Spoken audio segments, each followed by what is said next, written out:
ভয়ঙ্কর প্রতিশোধ। শোন তবে বলি দাদু ভাইরা, আমার নিজের চোখে দেখা ঘটনা। তখন তো আর এত আলোটালো ছিল না, ঘোর অন্ধকার অমাবস্যার রাত। গ্রামের নাম ছিল চাঁদের হাট। নামটা শুনেই তোমরা ভাবছো চাঁদের হাট মানে তো আলোর মেলা, তাই না? কিন্তু না, এই নামটাই ছিল আসলে এক বিষম অভিশাপ। সে গ্রামে নাকি কোনোদিন চাঁদ উঠত না। আকাশে চাঁদ দেখা গেলেও গ্রামের ওপর ঘনিয়ে থাকত এক পাতলা কুয়াশার চাদর, আর সেই কুয়াশার রং ছিল একদম কালো। এই কুয়াশার কারণে দিনের আলো সে গ্রামে পৌঁছাতো না। সকাল থেকে সন্ধে দিনের পর দিন কুয়াশা মেখে থাকত গ্রাম। তার ওপর গ্রামের পাশ দিয়ে বয়ে গেছে এক মরা নদী, যার নাম ছিল পোড়াপুকুর। কেউ জানে না তার নাম কেন পোড়াপুকুর। লোকে বলে বহু যুগ আগে নাকি এ নদীর জল ছুঁয়েছিল এক ভয়ঙ্কর আগুন, আর সেই আগুন নদীর জলকে শুকিয়ে এমন কালি কালি করে দিয়েছে।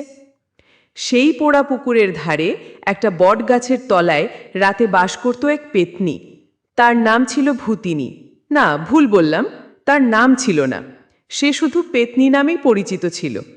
সে নাকি ছিল গ্রামের এক ডোম, মানে শ্মশানের দেখাশোনা করত। সেই শ্মশান থেকে মানুষের মরা চুরি করত। মরা চুরি করে নিয়ে সেই পোড়া পুকুরের মরা জলে ডুবিয়ে রাখত। এরপর সেই মরা ফুলে ফেপে বিকৃত হয়ে গেলে সে সেই মরাকে টেনে নিয়ে আসতো তার বটগাছের তলায়।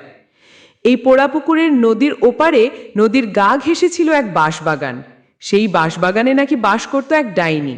তারও নাম ছিল ভূতিনী। এই ডাইনিটি খুব ভয়ানক ছিল।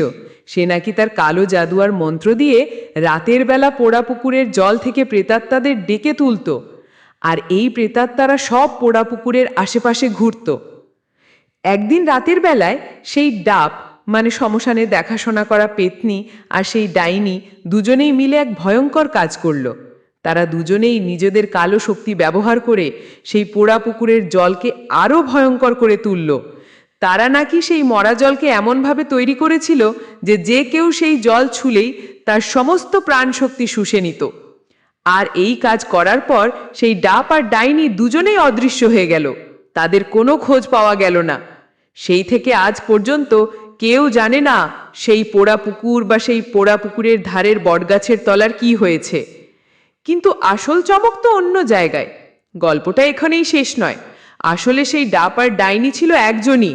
সে নিজে এক ভয়ঙ্কর মন্ত্র ব্যবহার করে নিজের শরীরকে দুটো ভাগে ভাগ করে ফেলেছিল। একটি ছিল তার ডাইনি রূপ, অন্যটি ছিল তার পেতনি রূপ। আর সেই দুটো রূপ মিলে তারা এই ভয়ঙ্কর প্রতিশোধের পরিকল্পনা করেছিল। তাদের প্রতিশোধ ছিল এই গ্রামের ওপর, যারা তাদের ঘৃণা করত এবং তাদের অভিশপ্ত জীবনযাপন করতে বাধ্য করেছিল। আজও যদি তুমি সেই পোড়া পুকুরের কাছে যাও, তাহলে শুনতে পাবে মরা জলের নিচ থেকে কিছু একটা ফিস ফিস করে বলছে, আমরা এখনো আছি, আমাদের প্রতিশোধ এখনো শেষ হয়নি, তোমাদের ওপরও আসছে। আর সেই জলকে ছুলেই তোমার ভেতর থেকে এক অদ্ভুত শীতলতা অনুভব হবে, আর ধীরে ধীরে তোমার সব শক্তি শুষে নেবে সেই জল। আর তুমিও পরিণত হবে এক প্রেতাত্মায়, ঘুরবে সেই পোড়া পুকুরের আশেপাশে। তাই দাদু ভাইরা, এই গল্পটা কেবল গল্প নয়, এটা এক সতর্ক বার্তা। অন্ধকারের প্রতি ঘৃণা করো না, কারণ ঘৃণা থেকে জন্ম নেয় প্রতিশোধ, আর সেই প্রতিশোধের আগুন একসময় তোমার নিজের অস্তিত্বকেই পুড়িয়ে দেবে।